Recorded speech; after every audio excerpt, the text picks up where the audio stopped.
Jeudi 3 avril, nous continuons à déambuler dans les couloirs du groupe Nice Matin où nous sommes installés depuis le début de la semaine pour la grande émission.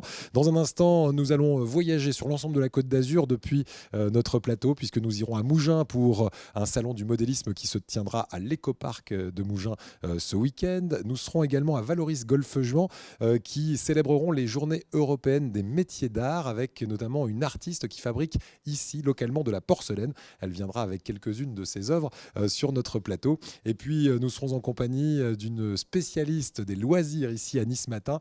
Elle viendra nous parler des différents articles que l'on trouvera prochainement dans son magazine. Et du coup, eh bien, elle va nous donner des idées sorties pour notre week-end que l'on prépare activement, même si on n'est que jeudi. On se retrouve dans quelques minutes depuis Nice Matin pour la grande émission.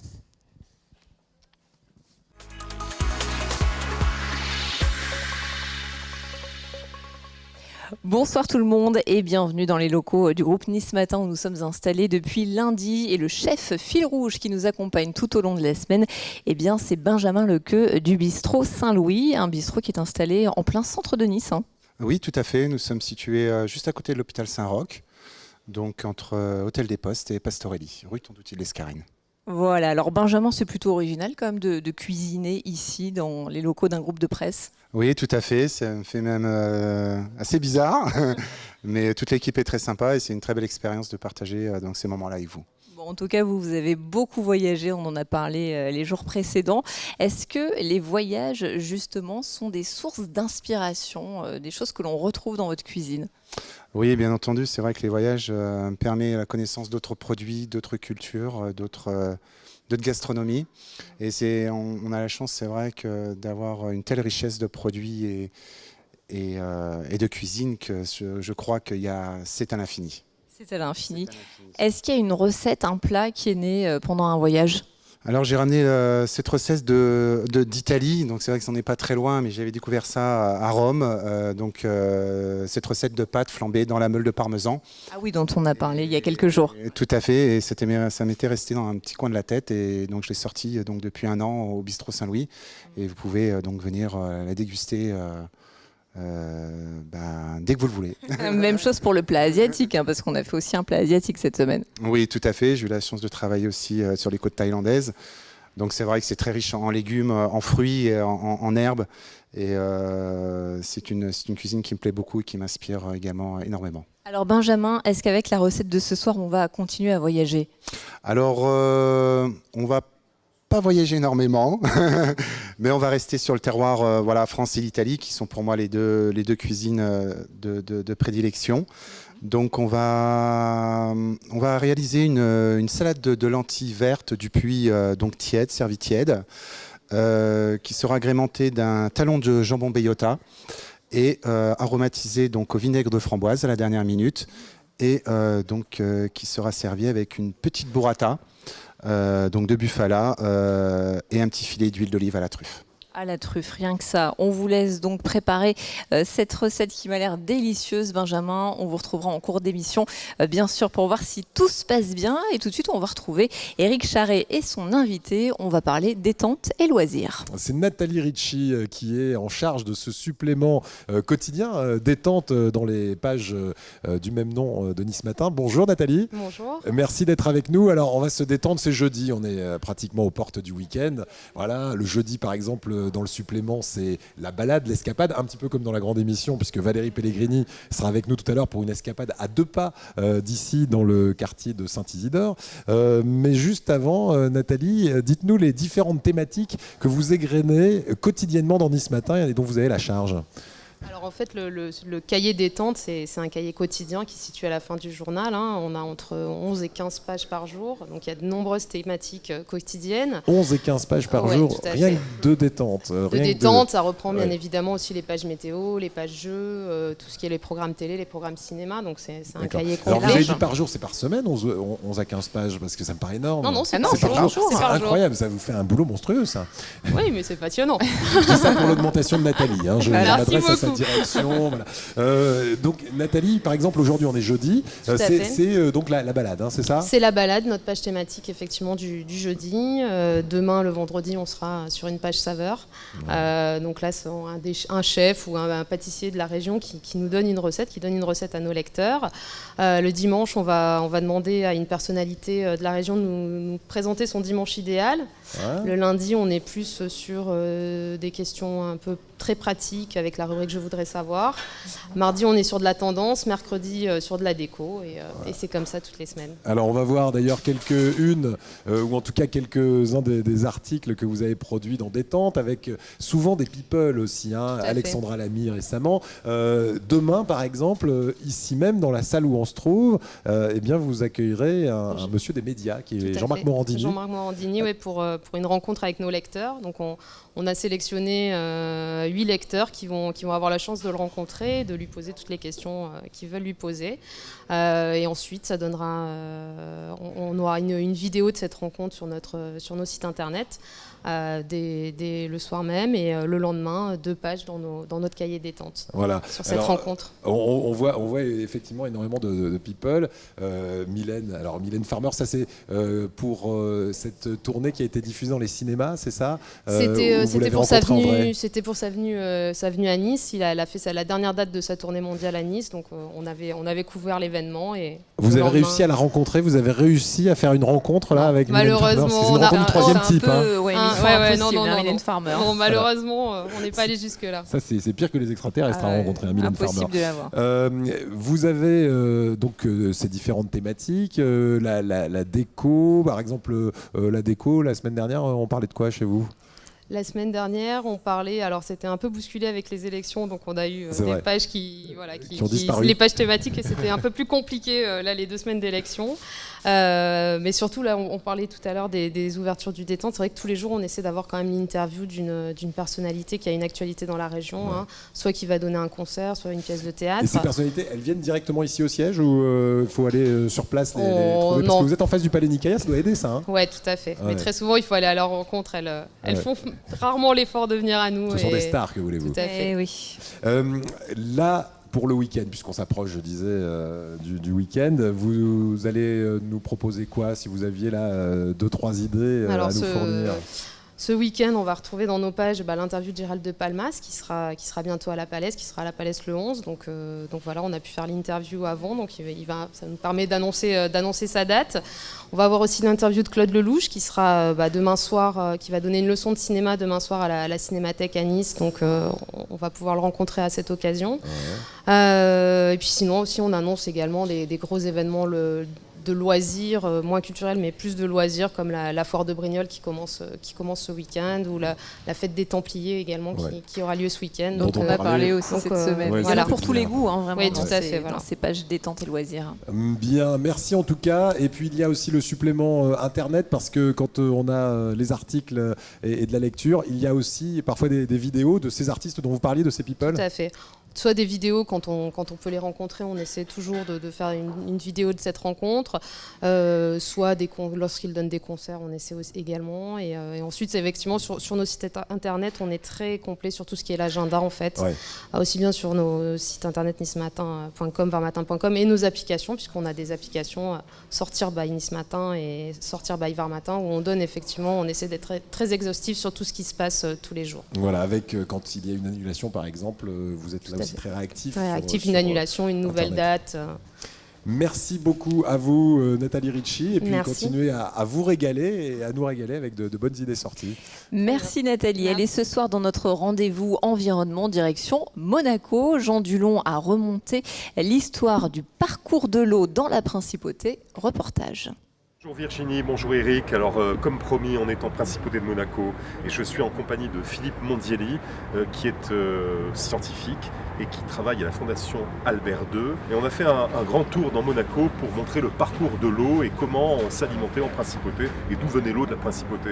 Et montrer qu'ici on a cette conscience de l'eau et de cette réserve précieuse, cette ressource qu'il faut protéger. Alors on fait tout ce qu'on peut pour recycler, c'est ça hein, Philippe?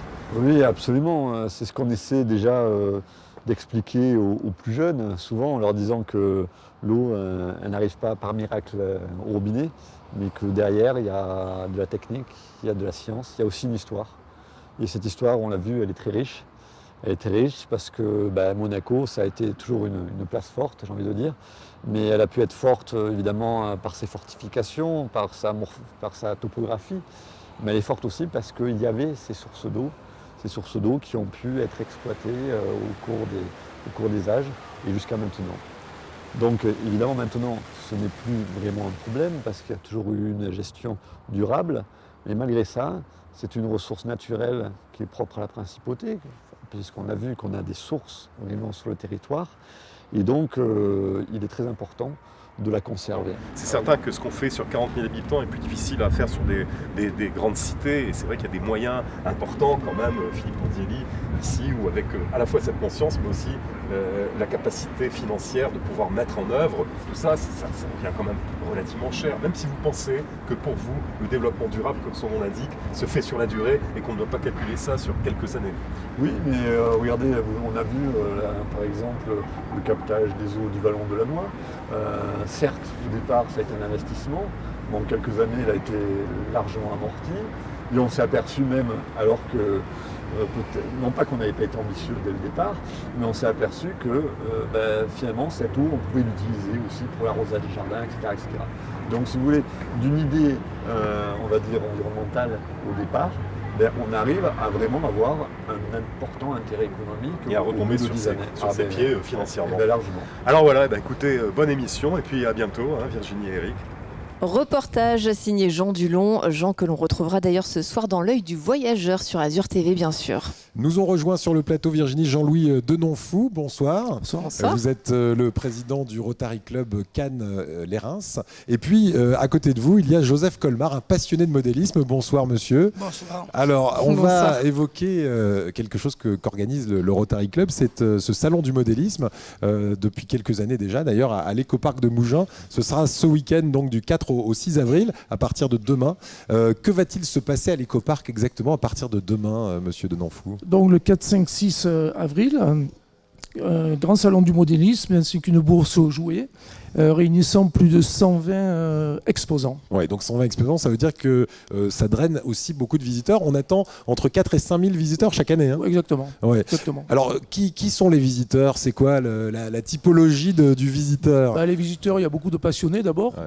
Il y a beaucoup de gens qui viennent aussi pour la bourse aux jouets, pour faire des échanges. Ouais. Et puis il y a beaucoup de gens qui viennent en famille parce que ça intéresse beaucoup les enfants.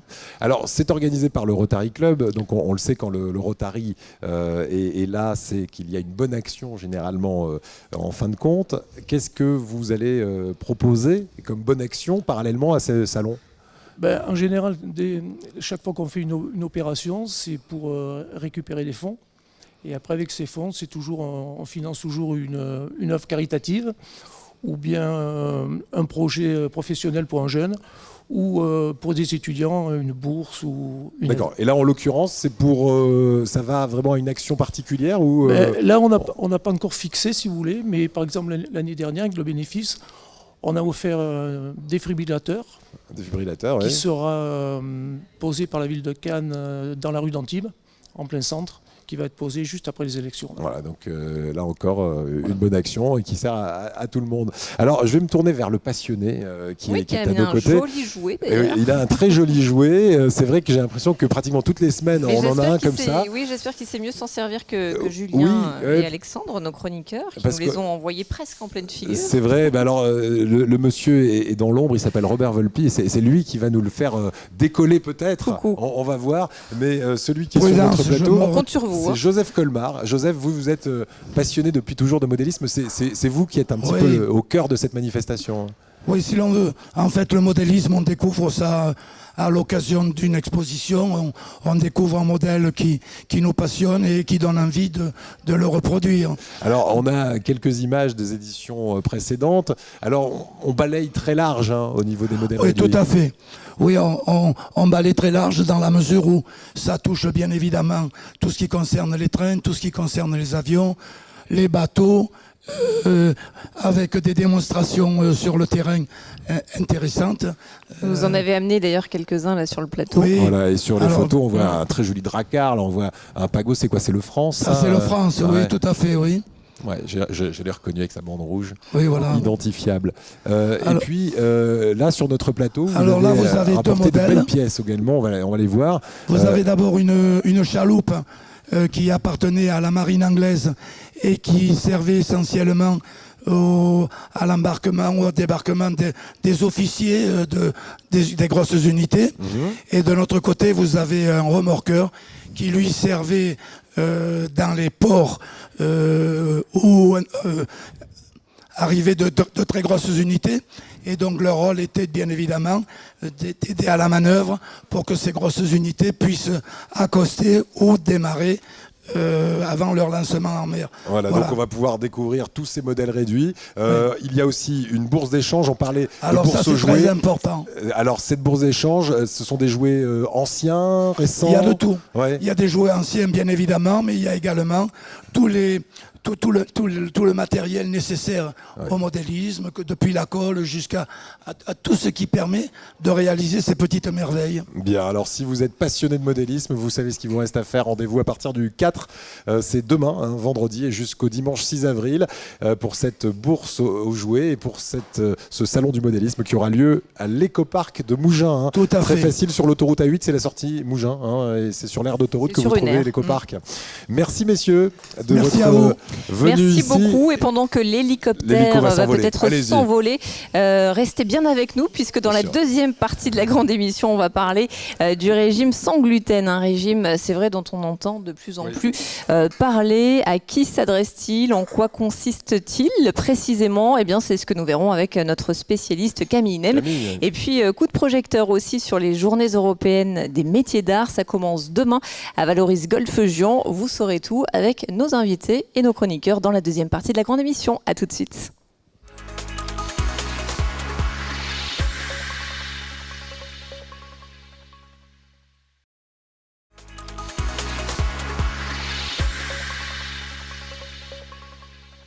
De retour dans la cuisine du chef Benjamin Lequeux. Voilà, il pose son couvercle sur ces lentilles vertes du Puy. Ça va plaire à notre diététicienne qui sera avec nous en deuxième partie d'émission, Camille Nem, qui est déjà en plateau. Benjamin, on va faire un point sur cette recette. On en est où? On rappelle ce que vous nous préparez depuis le début de l'émission. Alors la recette, une salatielle de lentilles vertes du Puy, vinaigre de framboise pour le peps et agrémenté d'une burrata à l'huile de truffe. Alors, le Puy, c'est un voyage, une petite enjambée vers l'Auvergne. En revanche, vous avez fait des grands voyages, vous, dans votre vie, puisque vous avez longtemps été chef sur des bateaux, des yachts de luxe, même. Oui, tout à fait, oui. Pendant 7 ans. Si on en parlait demain, ça vous dirait, parce qu'il a des tas de choses à nous dire sur ces bateaux qu'il a côtoyés pendant très longtemps. Qu'est-ce qu'il nous reste à faire sur cette recette? Globalement, recette de la lentille, donc 2 échalotes ciselées, revenues légèrement. J'ai agrémenté d'un talon de jambon bellota pour le parfum, laurier, thym, petite carotte, fond blanc de volaille, et on mouille à niveau. On cuit pendant une quinzaine de minutes à feu doux, à couvert. Moi je dis ça va avoir du goût. On se retrouve dans une petite douzaine de minutes pour profiter de cette cuisine et pour goûter. On testera avec vous. Merci beaucoup en tout cas Benjamin de continuer à travailler dans cette cuisine en fil rouge jusqu'à demain. Nous, eh bien, on va retrouver Virginie avec une invitée qui nous vient de Valoris Golfe-Juan, Virginie. C'est ça, et à partir de demain, les journées européennes des métiers d'art s'installent à Valoris Golfe-Juan pendant 3 jours. La fête et la découverte seront à l'honneur. Alors on va revenir avec vous, Lydia Isoardi, sur cet événement. Vous êtes adjointe au développement économique à Valoris. Bonsoir. Bonsoir. Et bienvenue sur le plateau de la grande émission. Alors cette manifestation, c'est vraiment, elle a vraiment pour but de montrer les richesses de ces métiers d'art et de nous permettre de découvrir aussi les coulisses de ces métiers pendant 3 jours. Mais tout à fait.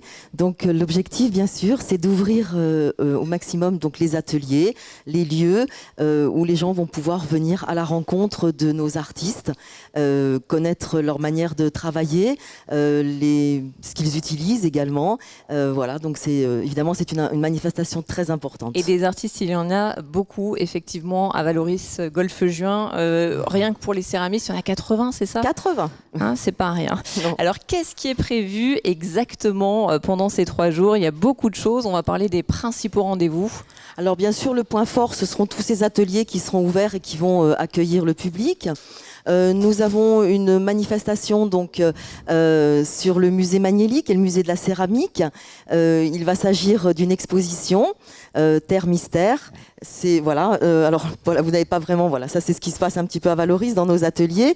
Terre Mystère, c'est la céramique de l'utilitaire au conceptuel. Donc ça va nous emmener, si vous voulez, sur ce qui s'est passé depuis les débuts à Valoris de la céramique, sachant qu'il travaillait sur du culinaire et sur ce que nous réalisons au jour d'aujourd'hui avec nos artistes. Donc c'est une des ateliers, il y aura des démonstrations. Voilà, mais oui. ce dont vous nous parliez à l'instant, c'est une exposition et ça sera au musée de la céramique. Magnelli, musée de la céramique, pour qu'on comprenne bien. Ok. Voilà. Ensuite, il va aussi y avoir des parcours guidés.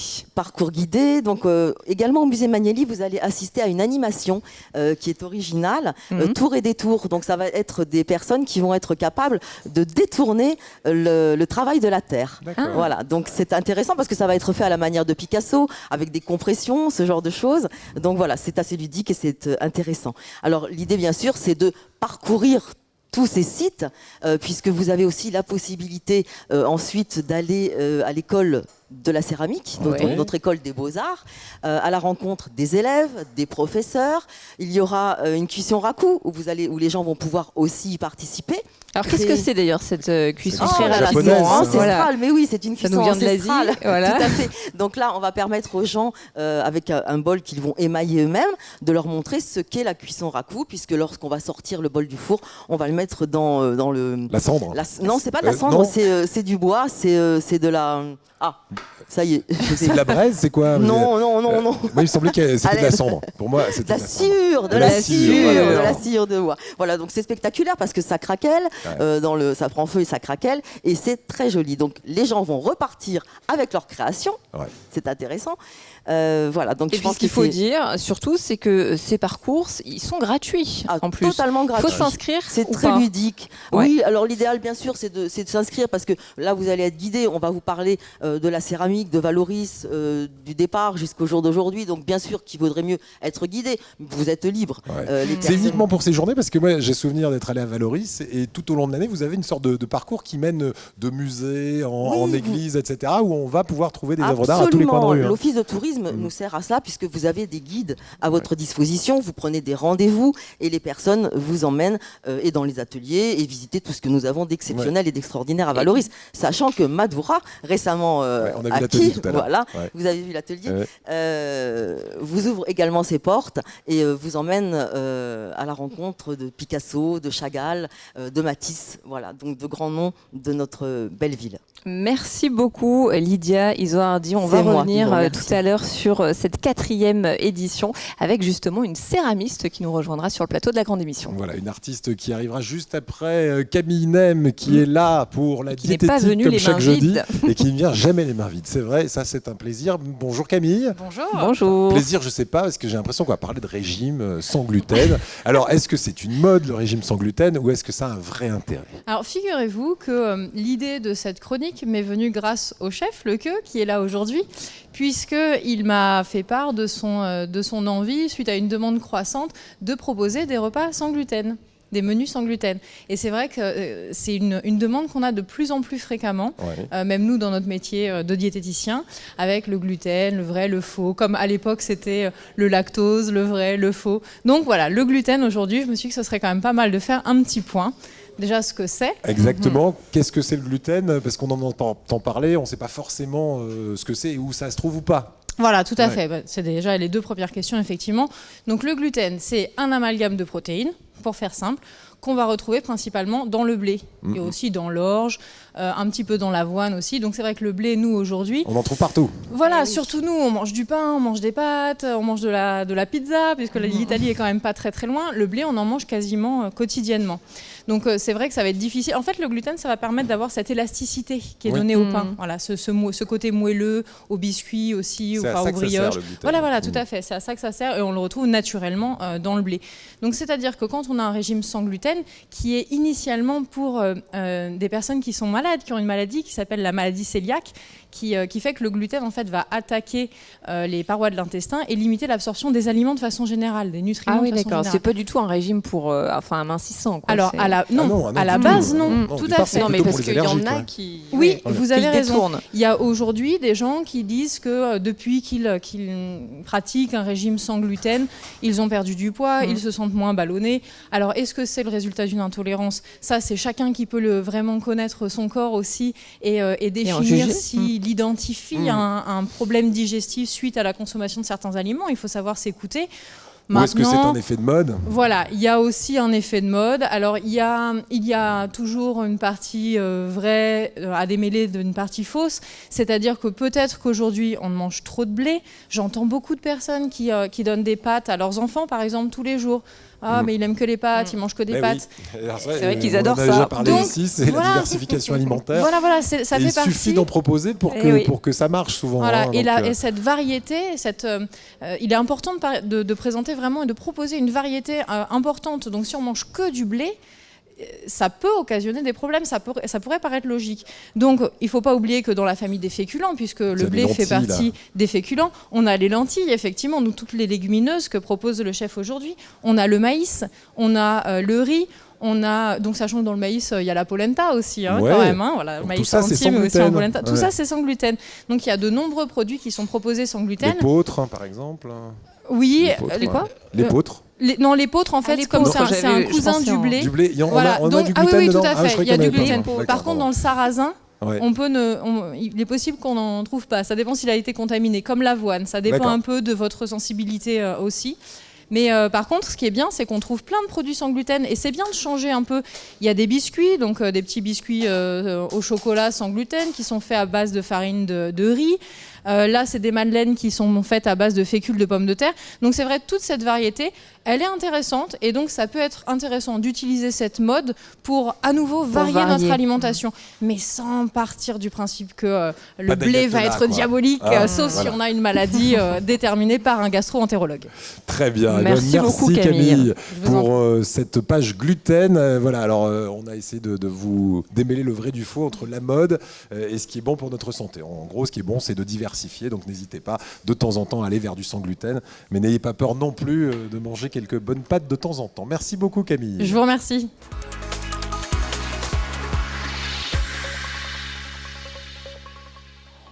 Et on reparle tout de suite de ces 4e journées européennes des métiers d'art à Valoris Golfe-Juan. Alors parmi les personnes qui vont ouvrir la porte de leur atelier, il y a vous, Justine Ribera. Vous avez installé votre atelier et vous êtes céramiste en fait depuis 10 ans. Votre atelier, il s'appelle, et votre magasin, il s'appelle Les Petites Porcelaines. Et donc il a ouvert ses portes il y a 3 ans, c'est ça ? Oui, c'est ça. Je me suis installée il y a 3 ans sur Valoris. Donc j'ai ouvert ma boutique qui est aussi un atelier en fait. La boutique est devant et je fabrique sur place. Donc les pièces sortent du four pour être dans la boutique directement. Oui. Alors comment ça va se passer justement pour visiter votre atelier à partir de demain et jusqu'à dimanche ? Alors soit en suivant les visites qui sont organisées, soit en venant se balader comme ça, donc en rentrant dans la boutique. Moi j'accueillerai évidemment les gens dans la boutique, je leur présenterai déjà les produits terminés et ensuite s'ils veulent, je les emmènerai dans mon atelier où je leur montrerai les différentes étapes de fabrication et vraiment s'ils veulent je pourrai tourner et leur montrer un petit peu toutes mes étapes. Alors justement on va voir quelques photos de vous à l'œuvre et vous nous avez apporté quelques pièces là sur le plateau. Qu'est-ce qu'il y a ? Donc il y a de la vaisselle et des bijoux, ce sont vraiment vos spécialités. Hein. Oui, voilà. Donc je fais de la porcelaine. Donc je fais de la vaisselle en porcelaine. Donc je fais des bols, des assiettes, des tasses. Et je fais également des bijoux, toujours avec la même porcelaine de ma vaisselle en fait. Et on a tendance à se dire ça va être fragile, ça risque de se casser facilement. Alors pas du tout, quoi. La porcelaine, finalement, c'est très très solide. Voilà, exactement. C'est une terre qui est cuite à 1300 degrés, donc qui est vraiment très très solide. Elle est utilisée d'ailleurs parce que justement elle est très solide, donc elle ne s'ébrèche pas. On peut la mettre au lave-vaisselle par exemple, parce qu'on hésite toujours. Tiens, pas de ça vous problème. intéresse hein. Bah oui, Voilà. Oui. Et puis comme ça a été cuit à 1300 degrés, on peut même les mettre dans le four à 200 degrés, il n'y aura aucun problème. Il n'y a pas de souci. Voilà. Combien de temps vous mettez pour des pièces comme celle que vous nous avez apportée ? Alors ça dépend, mais en fait c'est surtout qu'il y a plusieurs étapes, parce qu'il y a d'abord tout ce qui est le tournage. Après on façonne le pied. Après moi je vais fabriquer donc toutes les petites roses une par une à la main, donc ça aussi ça prend du temps, il faut les coller. Il y a une première cuisson qui dure à peu près 8 heures. Ensuite, on met un émail sur la pièce, donc le côté brillant. Et ensuite, il y a une deuxième cuisson, qui est celle-ci, donc à 1300 degrés. Donc voilà, c'est vraiment plusieurs étapes de fabrication. C'est assez long de fabriquer finalement une seule pièce. Ouais. Alors Justine, c'est un métier passion. Pour autant, c'est un métier qui ne s'improvise pas. Combien d'années d'études et quel parcours vous avez fait pour arriver jusque-là ? Alors moi en fait j'ai fait 6 ans d'études, donc c'est vraiment assez long. En fait je suis sortie du collège à la 3e et j'ai tout de suite commencé la formation. Donc j'ai fait un CAP tournage où j'ai appris donc à façonner des pièces comme ça. Ensuite, j'ai fait un bac pro pendant 2 ans, un brevet des métiers d'art, où là, j'ai appris à concevoir et ensuite fabriquer.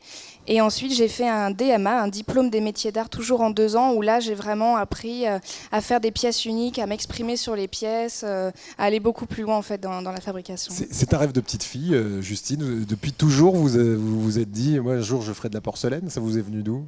Alors, pas la porcelaine, mais la céramique au début, oui. Depuis l'âge au moins de 10 ans, j'ai dit, mon père est artisan et j'avais dit depuis je suis toute petite, je veux être artisan. Comme papa. Donc, voilà, exactement. Et vous êtes de Valoris ou pas ? Je suis du Neuve-Loubet. Ouais, D'accord. Voilà. Alors, question qu'on peut se poser en ce qui concerne les métiers d'art, est-ce qu'on peut vraiment en vivre aussi aujourd'hui ?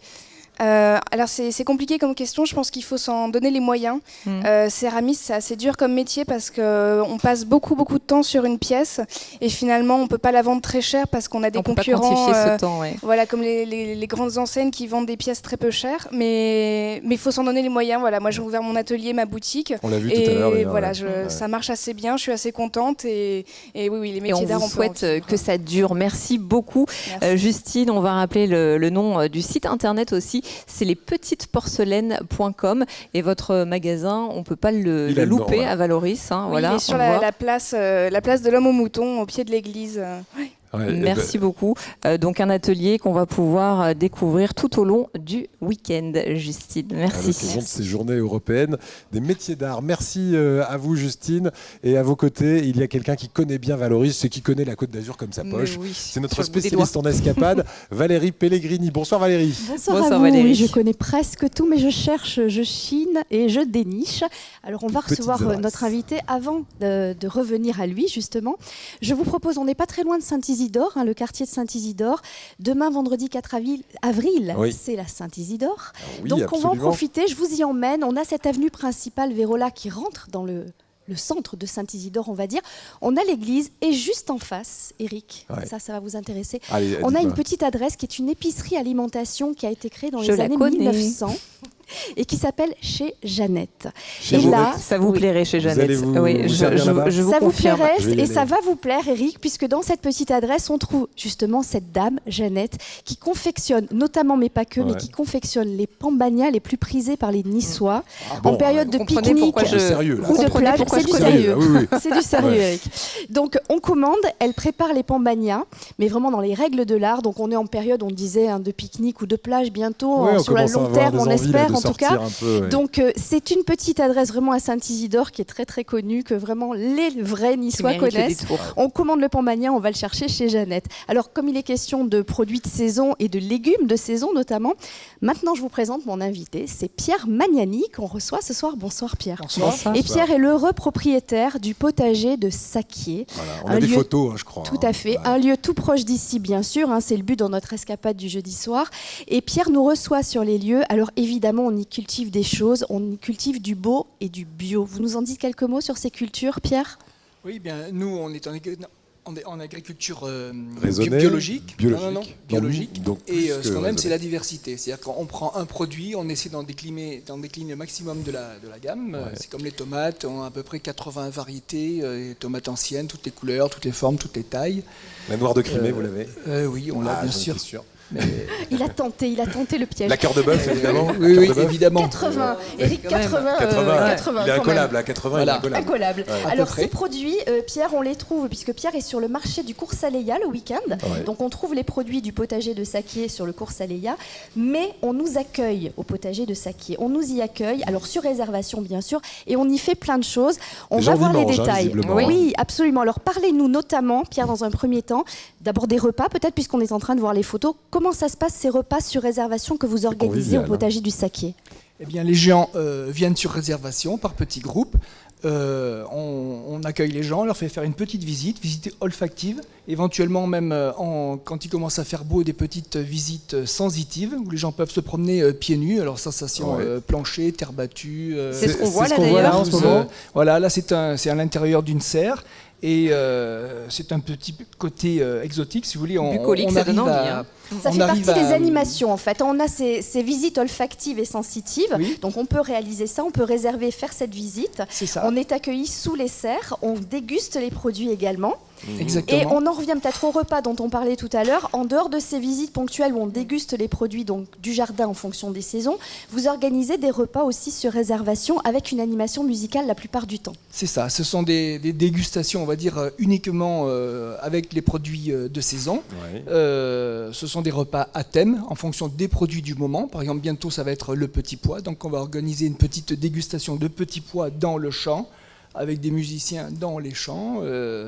C'est original, on mange bien, on mange du bio, évidemment. Voilà. On apprend, on découvre ce métier qui est quand même un métier de doux rêveur. J'ai vu que vous en parlez. Vous parlez de votre passion et comment est-ce qu'on va élever ces tomates, parce qu'on les élève un peu comme ses enfants. Et donc il y a voilà, un aspect de transmission auprès de ce public qui vient. C'est quel type de public d'ailleurs? C'est vraiment tous horizons? C'est familial? C'est tout horizon. On reçoit des scolaires aussi qui viennent s'initier un petit peu aux produits du pays. On reçoit des gens qui viennent pour un moment de détente, un anniversaire, passer une après-midi, parce que contrairement au restaurant, on arrive, on s'assoit, on mange et on s'en va. Là, on peut divaguer dans la nature. C'est vraiment un moment. Voilà. Ouais. On apprend, on découvre, on rencontre les gens, on découvre ce métier quand même, qui est pas facile non plus. Et surtout, en dehors de toutes ces animations, donc les visites olfactives sensitives, les repas que l'on peut faire, on peut aussi acheter les produits du cru sur place. Et vous faites aussi des produits finis vous-même, des confitures, et vous dites quelques mots sur ces produits-là. Des petites purées de piment à l'aigre doux. C'est vraiment les non, je t'ai plus. Voilà, chez Jeannette. Et puis il y a le Saquier. C'est parfait, c'est complet et c'est au goût du jour, puisque là on rentre dans la saison quand même des légumes, du pambagna, de la salade de tomates. On est chez nous, donc on en profite. Juste regardez sur le site internet. Alors donnez-le-nous ce site. Le potager du Saquier, on tape et on va trouver le site sans problème. Et là par contre, Pierre, on demande à recevoir les informations. On réserve parce qu'il y a peu de place. Donc peu d'élus, donc il faut réserver absolument pour les repas comme pour les visites. Et c'est ouvert le week-end, par exemple? C'est ouvert ce week-end, mais je vous dis uniquement sur réservation. C'est entendu. Ouais. Merci beaucoup à vous deux. Vous avez dû remarquer que ça sent très bon sur notre plateau. On va rester dans l'olfactif. On vous invite à nous rejoindre dans le coin cuisine. On est parti auprès de Benjamin Lequeux qui nous attend dans la cuisine avec un rappel de cette recette. Alors Benjamin. Alors, rappel de cette recette, salade de lentilles vertes du Puy, au vinaigre de framboise et sa burrata à l'huile de truffe. Bon, ça, écoutez, on va goûter. Je pense qu'on va vous en dire des nouvelles et j'espère des bonnes nouvelles. Très joli, hein. Demain, on prépare quoi dans la cuisine? Alors demain, vu que le soleil repointe son nez. C'est ce qu'on disait à l'instant, c'est vrai qu'on a besoin de verre, etc. Vous allez nous proposer quelque chose de printanier? Un beau tartare. Qui va être assez original puisqu'on va le préparer à base de veau, donc un veau de l'Aveyron. Je vous en dirai un peu plus parce que c'est tout un élevage, une façon de l'élever un peu particulière qui donne cette couleur un peu au veau. Donc un magnifique tartare de veau à l'italienne. Merci beaucoup à vous et on va se retrouver demain sur le marché italien de Mougins parce que vous avez des origines italiennes aussi, Benjamin. Donc il démarre demain ce marché italien. Absolument. Et on terminera aussi la semaine en beauté avec le live de la semaine et l'invité d'Adrien Mangano qui sera un crooner. Je ne vous en dis pas plus. Passez une très très belle soirée. Bon appétit. Ciao ciao. À demain.